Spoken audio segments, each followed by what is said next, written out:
அனைவருக்கும் வணக்கம். இப்பொழுது அடுத்த ஒரு தலைப்பாக பார்க்க போகிறது இந்த தியானம். இந்த தியானத்தை பற்றி சில தகவல்கள் நம்ம பார்க்க போகிறோம். அந்த வகையில் உண்மையில் தியானம் என்னதான் செய்கிறது, அது என்ன செய்கிறது, அது இயல்பான தன்மையை உருவாக்கிறது. மேலும் நீங்கள் இயல்பான நிலையை நோக்கி செல்லும்போது உங்களிடம் உள்ள செயற்கையான தன்மைகள் மறைய ஆரம்பிக்கின்றன. செயற்கையான தன்மையில் 1000 விதங்கள் இருக்கலாம். ஆனால் இயல்பு நிலை ஒன்றே ஒன்றுதான். அதை அடைந்த பின் 1000 குறைகள் இருந்தாலும் அவற்றிற்கு தீர்வு காண முடிகிறது. ஏன் தியானம் செய்ய வேண்டும்? இதற்கான பதில் சிக்கலானது. ஏனென்றால் நாம் முன்னேற நமது லட்சியமும் மாறிக்கொண்டே இருக்கிறது. தியானம் செய்வதற்கான காரணம் இன்றைக்கு வேறு, நாளைக்கு வேறாக மாறுகிறது, வேறாகவும் இருக்கிறது. அது அப்படித்தான் இருக்க வேண்டும். தியானம் செய்ய செய்ய விவேகம் வளர்கிறது. நாம் என்னவாக இருக்கிறோம் என்பதையும் என்னவாக ஆக வேண்டும் என்பதையும் புரிந்து கொள்கிறோம். இந்த முடிவற்ற பயணத்தில் தியானமே நம்மை கொண்டு செல்லும் வாகனமாக இருக்கிறது. பயணம் முடிவுற்றது எனில் நாம் அங்கே சென்றடைய முடியுமா என்று நாம் யோசிக்கிறோம். எங்கே என்றார், நான் அதை அடைந்துவிட்டேன் என்று நினைத்த அக்கணமே உங்கள் வளர்ச்சியை தடைபடுகிறது. நீங்கள் முன்னேறாமல் நின்று விடுகிறீர்கள். பரிணாம வளர்ச்சி ஒன்று ஒருபோதும் முடிவடைந்து விடாது.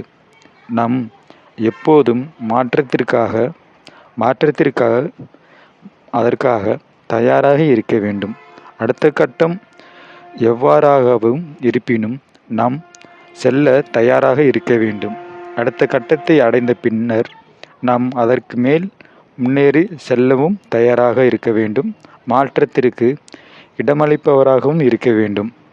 ஆனால் ஆன்மீக இலக்கியங்கள் முழுமை அடைந்தவர்கள் என கருதப்படும் நபர்களின் உதாரணங்கள் நிரம்பியுள்ளேன்.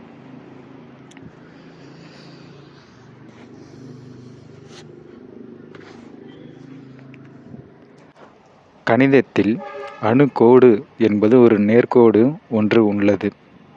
அதை அணுகிக் கொண்டிருக்கும் ஒரு வளைவு கோடு. இந்த நேர்கோட்டை சந்திப்பதென்பது முடிவற்ற நிலையில்தான் நிகழும். அந்த வளைவு கோடு முடிவற்ற விதத்தில் அந்த நேர்கோட்டின் அருகில் சென்று கொண்டே இருக்கும்.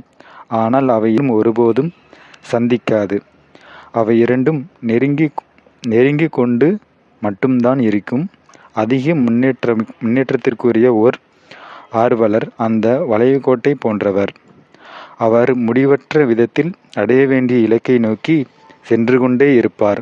ஆனால் அதை ஒருபோதும் அடைந்துவிட முடியாது. எந்த தருணத்திலும் அவரது நிலை லட்சியத்தை நோக்கி முடிவற்ற விதத்தில் நெருங்கிக் கொண்டிருப்பதாகவும் அதே நேரத்தில் முடிவற்ற விதத்தில் அதிலிருந்து தொலைதூரத்தில் இருப்பதாகவும் தோன்றுகிறது. ஆனால் அவர் அதை நோக்கி முன்னேறி கொண்டே இருக்கிறார். அந்த ஆர்வலர் இருக்கும் வரை பயணமும் முடிவற்ற விதத்தில் தொடர்ந்து கொண்டே இருக்கும். நாம் எதை நோக்கி செல்கிறோம்? சுயநலத்திலிருந்து சுயநலமற்ற நிலைக்கு என்று கூறிவிட்டு யோசனை செய்யாமல் உடனே பதிலளிக்கும் மனநிலையிலிருந்து எதையும் உள்வாங்கி பதிலளிக்கும் இதயத்தின் நிலைக்கு, அகங்காரத்தின் பிடியிலிருந்து சிறைப்பட்டிலிருந்து அகங்காரத்திலிருந்து விடுதலை பெற்ற நிலைக்கு, இங்கே இப்போது என்ற நிலையிலிருந்து காலத்தை கடந்த நித்திய நிலைக்கு, உருவ வழிபாட்டிலிருந்து உருவமற்ற இறையை வழிபடும் நிலைக்கு, சுருங்கிய நிலையிலிருந்து விரிவடைதலுக்கு, அமைதியற்ற நிலையிலிருந்து அமைதியான நிலைக்கு, மேலோட்டமான விஷயத்திலிருந்து அதன் ஆழத்திற்கு, வலியுறுத்திலிருந்து அதை ஏற்றுக்கொள்வதற்கு, ஏற்றத்தாழ்விலிருந்து சமநிலைக்கு, இருட்டிலிருந்து வெளிச்சத்திற்கு, வலுவான தன்மையிலிருந்து லேசான தன்மைக்கு, கடின தன்மையிலிருந்து சூக்கும நிலைக்கு, வெளிப்புறத்திலிருந்து ஜீவன் மையத்திற்கு, அதாவது உயர் சுயமான ஆதி மூலத்திற்கு. நம்ம எதை நோக்கி போகணும்?